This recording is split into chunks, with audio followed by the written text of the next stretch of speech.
राहुल गांधी जी का यह कहना सेना का सरासर अपमान है। मैं कांग्रेस पार्टी से पूछना चाहता हूं, ऑपरेशन सिंदूर की सफलता की घोषणा सेना ने की है, भारत सरकार ने नहीं की है, भारतीय जनता पार्टी के किसी प्रवक्ता ने नहीं की है। जैसे आपके प्रवक्ता अब अचानक सोकर जागने लगे, अपने जमाने क्या क्या बातें बोले, तो मैं पूछना चाहता हूं, आपने सरेंडर शब्द यूज करके सेना का अपमान किया है या नहीं?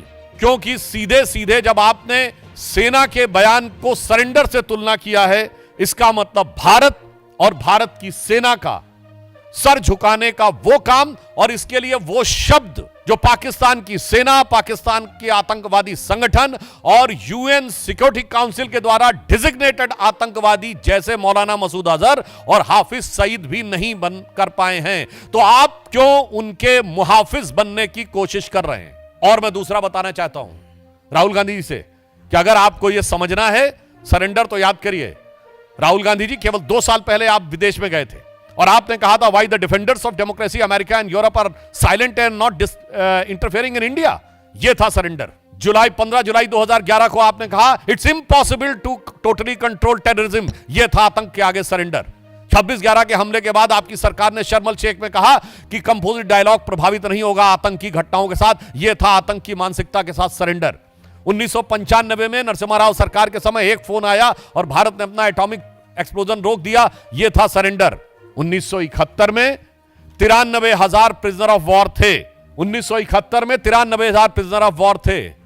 फिर भी पीओके क्यों सरेंडर कर दिया? छंब का 160 किलोमीटर का एरिया जीता हुआ क्यों सरेंडर कर दिया? 13,000 किलोमीटर पाकिस्तान के पंजाब और सिंध का जीता हुआ क्यों सरेंडर कर दिया? 54 हमारे सैनिकों को वापस नहीं लिया, उन्हें क्यों सरेंडर कर दिया?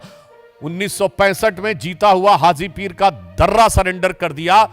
लाहौर से 20 किलोमीटर दूर तक सेना पहुंच गई थी, वो सरेंडर कर दिया। 62 में तो क्या क्या सरेंडर कर दिया। 19 नवंबर 1962 को जवाहरलाल नेहरू का कैनेडी को लिखा गया लेटर है, जिसमें उन्होंने सीधे कहा है कि अमेरिका आकर अमेरिकन पायलट्स हमारी एयरफोर्स को संभाले, जो 2010 में डिक्लासिफाइड हुआ है कैनेडी लाइब्रेरी के द्वारा। 1960 में सिंधु का 80% पानी सरेंडर कर दिया। 1948 में आपने कश्मीर का एक हिस्सा सरेंडर कर दिया।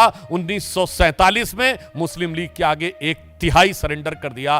तो राहुल गांधी जी, आपकी पार्टी और आपके खानदान के कारनामे आजाद हिंदुस्तान के कैलेंडरों में सरेंडर से भरे पड़े हैं। और जहां तक हमारे प्रधानमंत्री जी की बात है, बहुत साफ कह देना चाहता हूं, राहुल गांधी जी किसी के आगे सरेंडर कर दें, कांग्रेस ने किया होगा, मगर भारत किसी के आगे सरेंडर नहीं हो सकता। हम विश्व की एकमात्र ऐसी सभ्यता हैं जो हजारों सालों के आक्रमण के बाद भी आज जीवंत हैं, जिसे आप मानने को तैयार नहीं।